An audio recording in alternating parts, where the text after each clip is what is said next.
ಮಹಾಲಕ್ಷ್ಮೀ ದೇವಿಗೆ ಇಷ್ಟವಾಗದ ಈ ಕೆಲಸಗಳನ್ನು ಮರೆತು ಸಹ ಮಾಡಲೇಬೇಡಿ. ದಾರಿದ್ರ್ಯ ಕಟ್ಟಿಟ್ಟ ಬುತ್ತಿ. ಲಕ್ಷ್ಮೀದೇವಿ ಅಲ್ಲಿ ಒಂದು ನಿಮಿಷವೂ ಇರುವುದಿಲ್ಲ. ಮುಸ್ಸಂಜೆ ಹೊತ್ತು ಜಗಳ ಮಾಡುವ ಮನೆಯಲ್ಲಿ ತಾಯಿ ಮಹಾಲಕ್ಷ್ಮೀ ದೇವಿಯು ನೆಲೆಸುವುದಿಲ್ಲ. ಹೊತ್ತು ಗೊತ್ತಿಲ್ಲದೆ ಸಂಭೋಗ ಮಾಡುವ ದಂಪತಿಗಳ ಮನೆಯಲ್ಲಿ ಏಳಿಗೆ ಇರಲು ಸಾಧ್ಯವೇ ಇಲ್ಲ. ದಂಪತಿಗಳ ಸಂಭೋಗ ಅತಿಯಾದರೆ ನೆಮ್ಮದಿಗೆ ಕೊರತೆಯಾಗುತ್ತದೆ. ಪರಮಹಿಳೆಯರನ್ನು ಅಥವಾ ಪರಪುರುಷರನ್ನು ಕಾಮುಕ ದೃಷ್ಟಿಯಲ್ಲಿ ನೋಡುವ ಮನೆಯಲ್ಲಿ ಲಕ್ಷ್ಮೀದೇವಿ ನೆಲೆಸುವುದಿಲ್ಲ. ಒಂದು ವೇಳೆ ಬೇರೆ ಪುಣ್ಯದಿಂದ ಹಣಕಾಸು ಚೆನ್ನಾಗಿದ್ದರೂ ನೆಮ್ಮದಿ ಇರುವುದಿಲ್ಲ.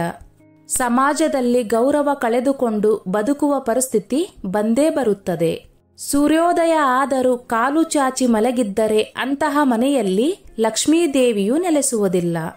ಸದಾ ಶೌಚಾಲಯದ ಬಾಗಿಲನ್ನು ತೆರೆದಿಡುವುದು ಹಾಗೂ ಅಲ್ಲಿಂದ ಕೆಟ್ಟ ವಾಸನೆ ಬರುವಂತೆ ಇದ್ದರೆ, ಶುಚಿ ಇಲ್ಲದಿದ್ದರೆ ಲಕ್ಷ್ಮೀದೇವಿಯು ಅಲ್ಲಿ ಇರುವುದೇ ಇಲ್ಲ. ಅಡುಗೆ ಮನೆಯನ್ನು ಗಲೀಜಾಗಿ ಇಟ್ಟಿದ್ದರೆ, ಸಿಂಕ್ನಲ್ಲಿ ಎಂಜಲು ಪಾತ್ರೆ ತೊಳೆಯದೆ ರಾತ್ರಿಯೆಲ್ಲ ಬಿದ್ದಿದ್ದರೆ ಮಹಾಲಕ್ಷ್ಮಿ ಹೋಗಿ ದರಿದ್ರಲಕ್ಷ್ಮಿ ಪ್ರವೇಶ ಮಾಡುತ್ತಾಳೆ ಎಚ್ಚರ. ನೈಟಿ ಧರಿಸಿ ಪೂಜೆ ಮಾಡುವ ಮಹಿಳೆಯರ ಮನೆಯಲ್ಲಿ ಮಹಾಲಕ್ಷ್ಮಿ ದೇವಿ ಇರುವುದಿಲ್ಲ.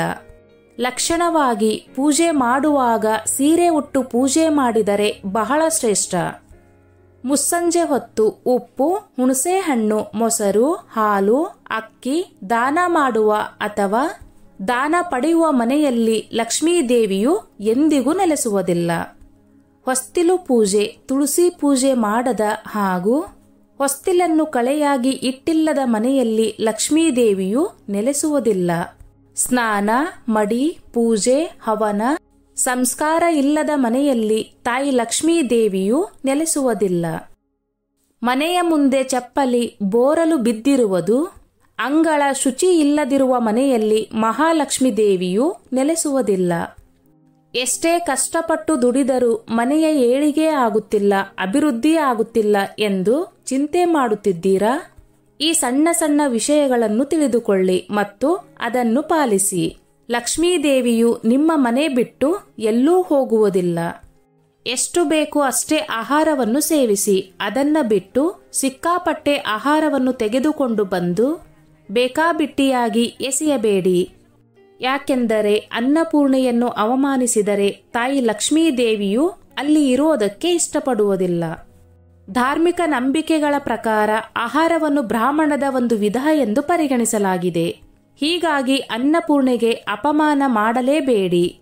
ಯಾವ ಮನೆಯಲ್ಲಿ ಪೂಜೆ ಪುನಸ್ಕಾರ, ಹೋಮ ಹವನ, ಯಾಗ ಮುಂತಾದ ಚಟುವಟಿಕೆಗಳು ನಡೆಯುತ್ತದೋ ಅಂತಹ ಸ್ಥಳ ಲಕ್ಷ್ಮೀದೇವಿಗೆ ಅಚ್ಚುಮೆಚ್ಚು. ಪತಿ ಪತ್ನಿಯರ ನಡುವಿನ ಪ್ರೀತಿ, ಅಕ್ಕರೆ, ಬಾಂಧವ್ಯ ಕಡಿಮೆಯಾಗಬಾರದು. ಕೆಲವೊಂದು ಮನೆಗಳಲ್ಲಿ ಗಂಡ ಹೆಂಡತಿ ಪರಸ್ಪರ ಹೀಯಾಳಿಸಿಕೊಳ್ಳುವುದು, ಹೊಡೆದಾಟಗಳು ನಡೆಯುತ್ತಲೇ ಇರುತ್ತದೆ. ಮನೆಯಲ್ಲಿ ನೆಮ್ಮದಿ ಅನ್ನೋದೇ ಇರೋದಿಲ್ಲ. ಇಂತಹ ಮನೆಯಲ್ಲಿ ಲಕ್ಷ್ಮೀದೇವಿಯು ಖಂಡಿತವಾಗಿ ಇರುವುದಕ್ಕೆ ಇಷ್ಟಪಡುವುದಿಲ್ಲ. ಸ್ನೇಹಿತರೆ, ಈ ನನ್ನ ಮಾಹಿತಿ ನಿಮಗೆ ಇಷ್ಟವಾಗಿದ್ದಲ್ಲಿ ದಯವಿಟ್ಟು ಶೇರ್ ಮಾಡಿ, ಲೈಕ್ ಮಾಡಿ ಮತ್ತು ಸಬ್ಸ್ಕ್ರೈಬ್ ಮಾಡಿ.